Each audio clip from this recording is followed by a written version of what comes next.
Vous venez de voir le réveil de la force et vous êtes légèrement confus sur la situation géopolitique de la galaxie et ses différentes factions.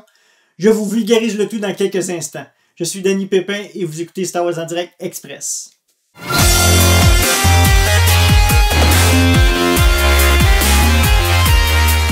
Il est fort à parier que si vous n'avez pas lu la littérature Star Wars ainsi que les ouvrages de référence au sujet du réveil de la force, que la situation géopolitique de la galaxie lors du dernier film Star Wars vous a peut-être laissé perplexe.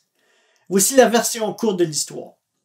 Après la destruction de la deuxième étoile de la mort dans le retour du Jedi, le conflit entre l'Empire fracturé et la Nouvelle République a continué pour près d'1 an, jusqu'à une ultime bataille au-dessus de la planète Jakku. L'Empire défait a été forcé de signer un cessez-le-feu appelé l'Accord Galactique, qui a limité sa capacité de faire la guerre. Après cette signature, plusieurs navires de guerre impériaux ont tout simplement fait le saut en hyperespace vers les régions inconnues, loin des yeux de la République. Le Premier Ordre a alors été fondé avec les restes de l'Empire et a commencé à se militariser et à produire des armes beaucoup plus avancées technologiquement que l'Empire de l'époque. Le chef suprême Snoke, un usager du côté obscur, a pris le commandement du Premier Ordre et a tout fait en son pouvoir avec l'aide de son apprenti Kylo Ren pour empêcher Luke Skywalker de rebâtir l'Ordre Jedi. Pendant 30 ans suivant la bataille d'Endor, le Premier Ordre a échappé à l'attention du Sénat de la Nouvelle République qui ne le considérait pas du tout comme une menace. Cependant, voyant l'immobilisme face à la menace et la corruption au sein du Sénat, Leia Organa a fondé la résistance avec l'aide financière de certains sénateurs et d'autres intérêts privés afin de combattre la menace sans avoir à subir les délais politiques de la Nouvelle République.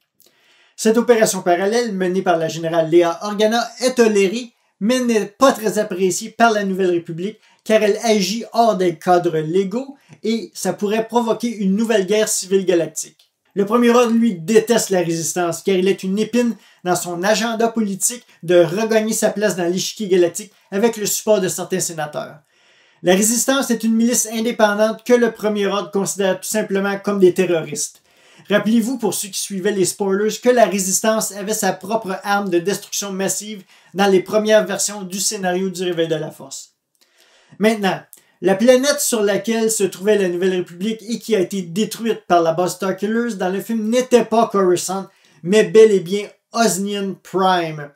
Pourquoi le Sénat n'était-il pas sur Coruscant comme des milliers d'années auparavant? Tout simplement parce que lors de la reconstitution du Sénat par Mon Mothma, la décision a été prise de relocaliser le centre politique de la Nouvelle République de planète en planète de façon aléatoire afin que chaque nation membre de la République puisse être l'hôte du Sénat. Leia a d'ailleurs vu sa réputation ternie par certains politiciens corrompus et sa voix n'a plus autant d'impact au Sénat. C'est pour cette raison, et suivant certaines menaces contre elle, que Leia envoie son aide Corcella au Sénat à sa place pour demander de l'aide militaire à la Nouvelle République. Cette scène a été coupée de la version finale du film, mais on peut voir le personnage de Corcella en avant-plan à l'écran lors de la destruction d'Osnian Prime. Poe Dameron, lui, qui était le meilleur pilote de la défense républicaine, a rejoint la résistance suite à sa frustration contre le gouvernement qui ne prenait pas au sérieux la menace du Premier Ordre. Il est devenu le commandant du petit détachement de chasseurs attaché à la résistance. Il est à noter d'ailleurs que la résistance a un armement et des vaisseaux en nombre très limité et de génération inférieure à ceux de la Nouvelle République. Donc, pour résumer, la résistance est une milice formée par Leia Organa et non sanctionnée par la Nouvelle République afin de combattre la menace du Premier Ordre, qui lui est une organisation ressuscitée des cendres de l'Empire dans les régions inconnues et sous les ordres du chef suprême Snoke. Que pensez-vous de cette nouvelle situation géopolitique? Est-ce que la République a complètement été décimée par la base Starkiller? Quel autre secret du Premier Ordre se cache dans les régions inconnues? Laissez-moi vos commentaires et suggestions ci-dessous et nous pourrons en discuter lors d'une future émission. J'espère que ces explications ont éclairé quelques-uns d'entre vous et que vous aurez une meilleure appréciation du film et de la situation géopolitique dans laquelle nos nouveaux héros évoluent. C'est tout pour Star Wars en direct express et que la force soit avec vous.